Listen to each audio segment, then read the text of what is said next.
Agrarian Communities Organization, and our fourth member is Darío Fajardo. He is an anthropologist from a national university. He is a professor for Externado University. He has a history master's degree from Berkeley. He is a director from the Agrarian Bank. He is a specialist on agrarian reserves. He has worked on violence development, and he has wrote a book called "To Achieve Peace, We Have to Work on the Land."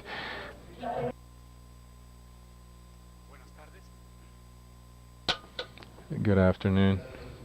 Thank you very much for the invitation. The invitation was for something different, but anyway, I'm in my house. I'm at home.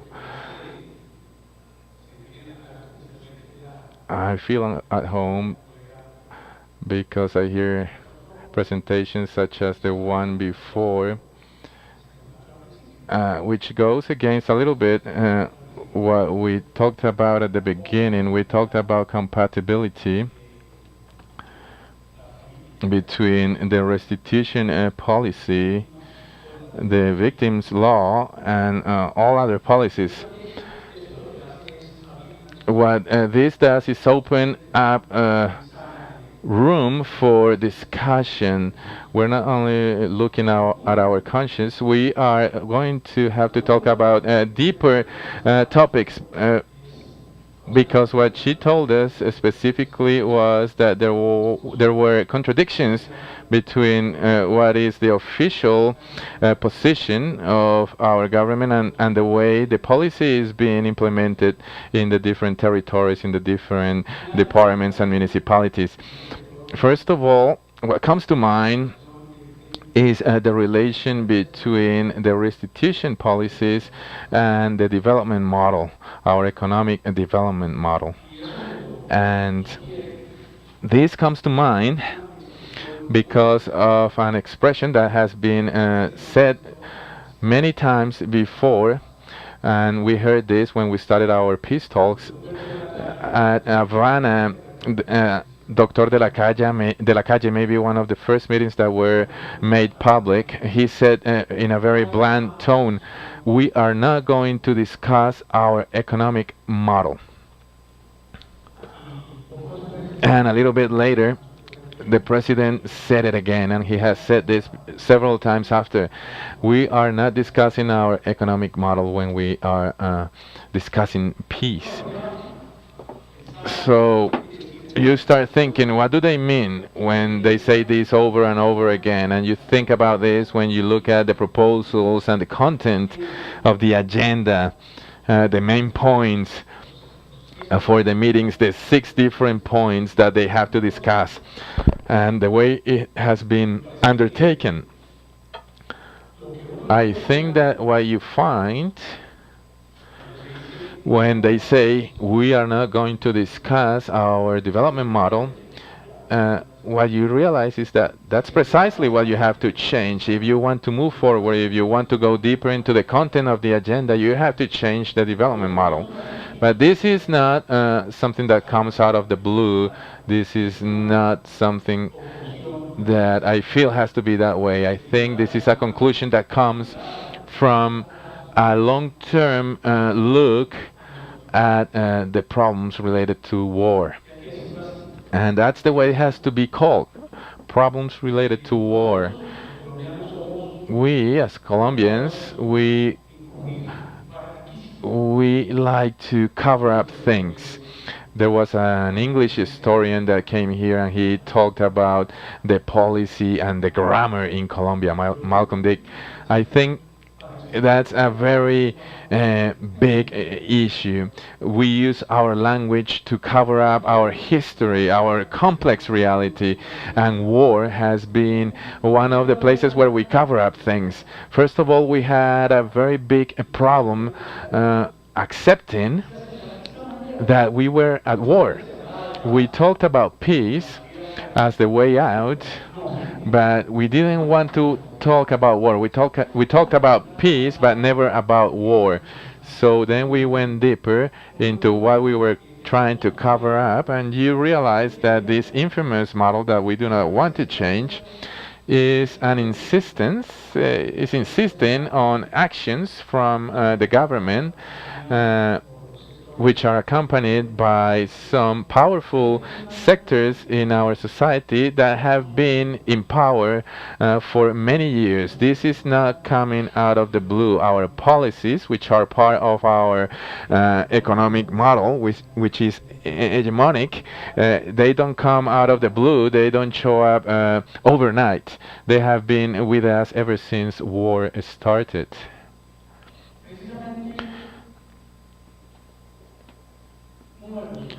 I want to emphasize on one of the first issues that was talked about when this peace talk agenda was put together.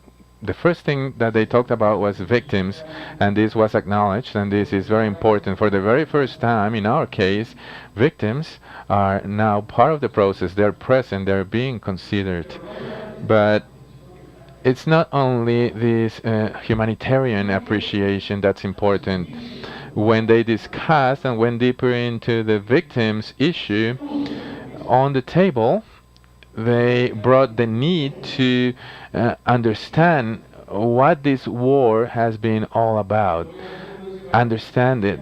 So you come to the conclusion, if you want to finish this war, first of all, you have to understand what this is all about.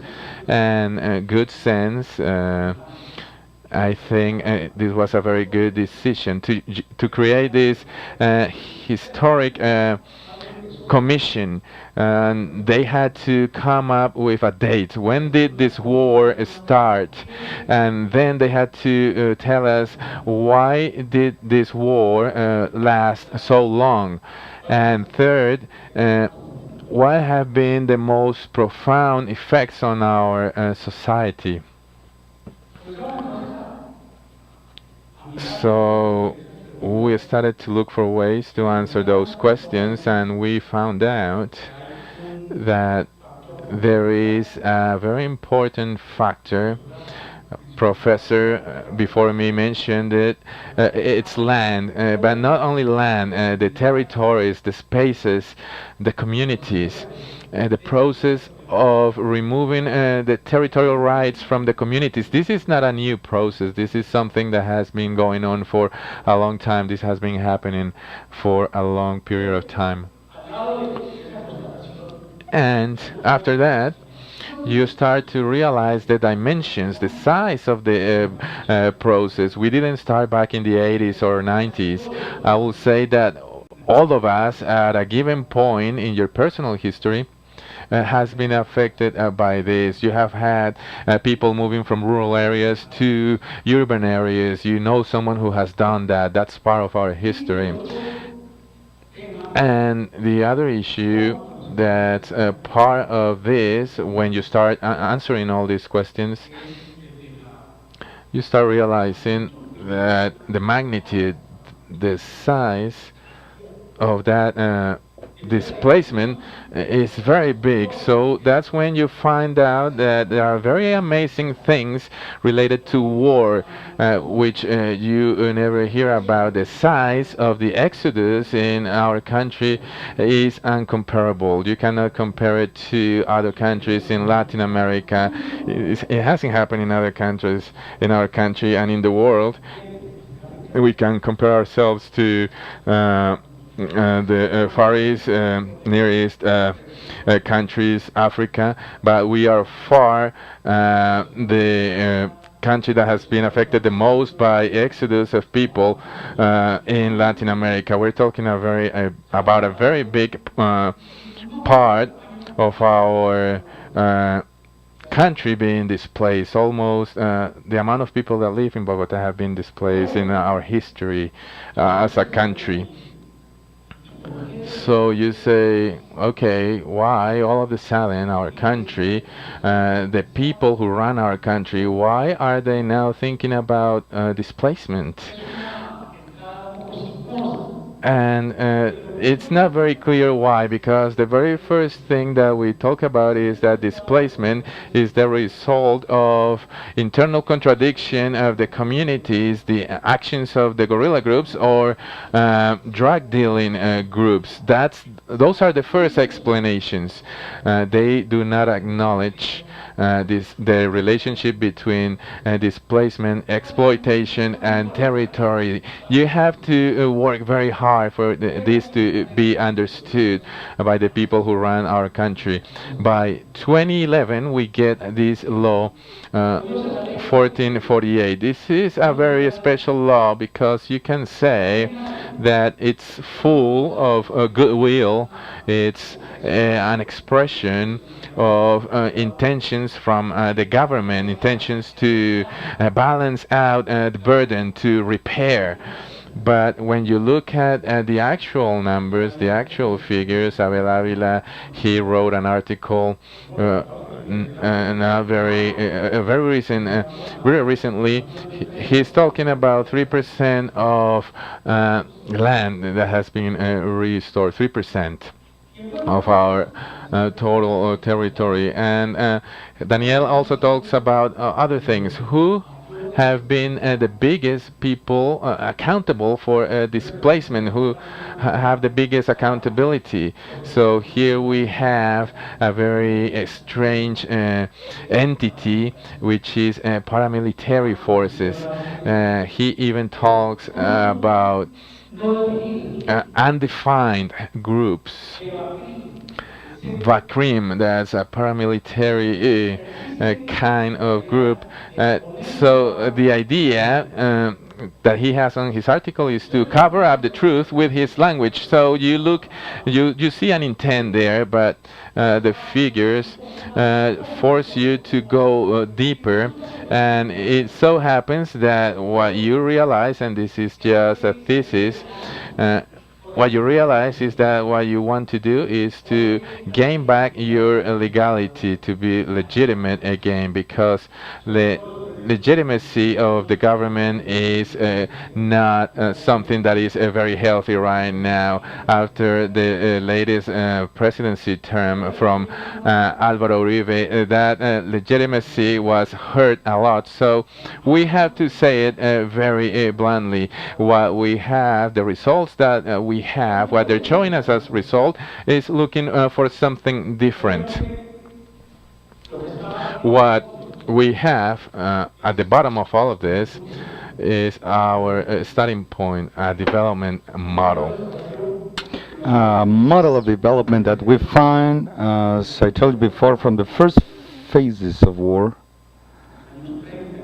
during the 30s, the 40s, even the 50s, with a big strength. What we find the virus of the armed conflict in the Colombian fields, such as big that President Mr. Alberto Lleras Camargo dared to say at the end of the 50s, he dared to say, surprisingly, that the relation established between violence, blood,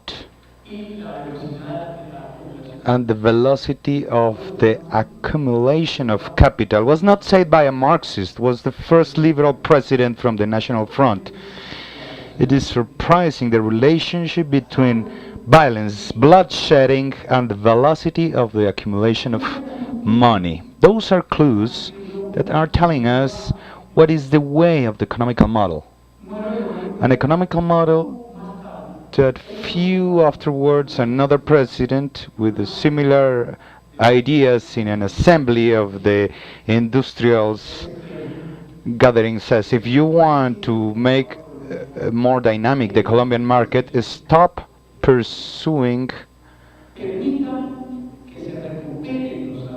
that, allow that the salaries recover, allow that there is a purchase capability from the workers if you want to recover their market. So we're seeing an array of clues, lights about what are those continuous lines in the development policies in Colombia. So what we found is that there is a sustainable process of dispossession, but that is not only the issue of giving property to the lands and to put the lands to produce or to change the kind of harvest, because what the census shows is dreadful. Our agriculture is going backwards, while the concentration of property is moving forward.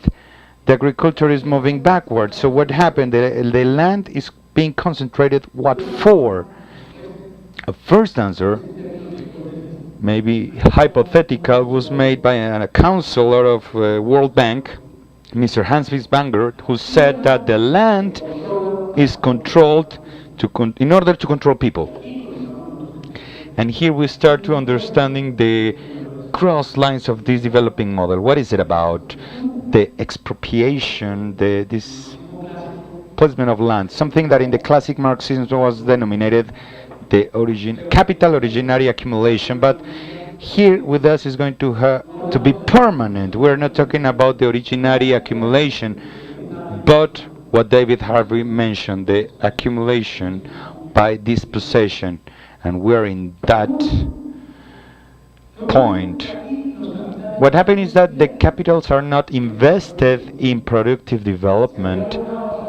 We achieve up to a certain point to set up an economy, a certain agriculture that reached the limit or the level in the 80s of generating a high level of supply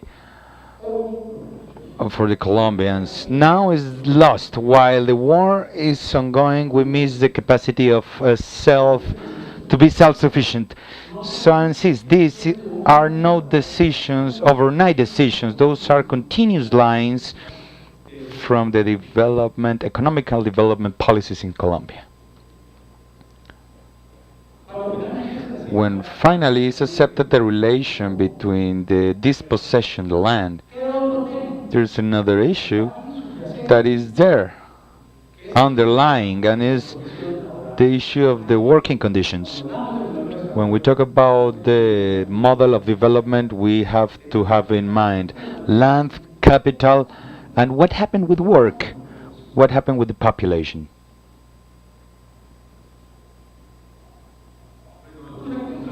Well, we found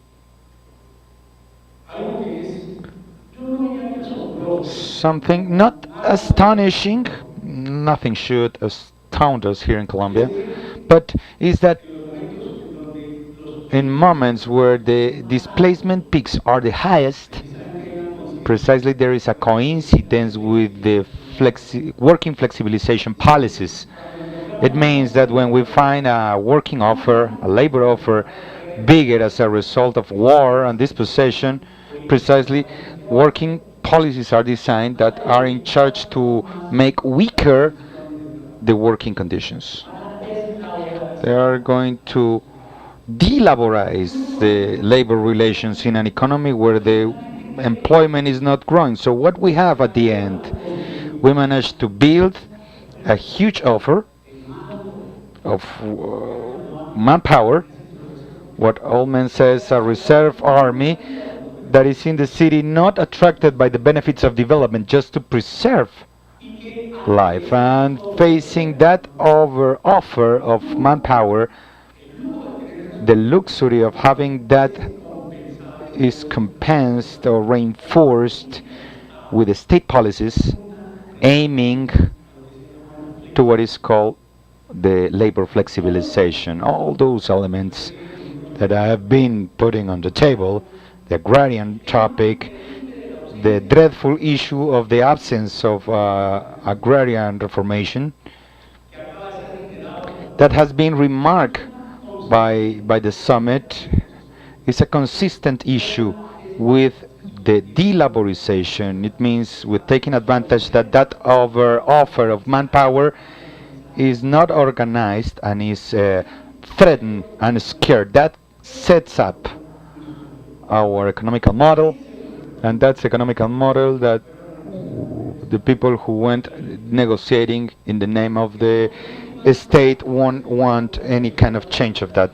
That received a funny expression on behalf of the last president, Álvaro Uribe, when he talked about the trust and investments.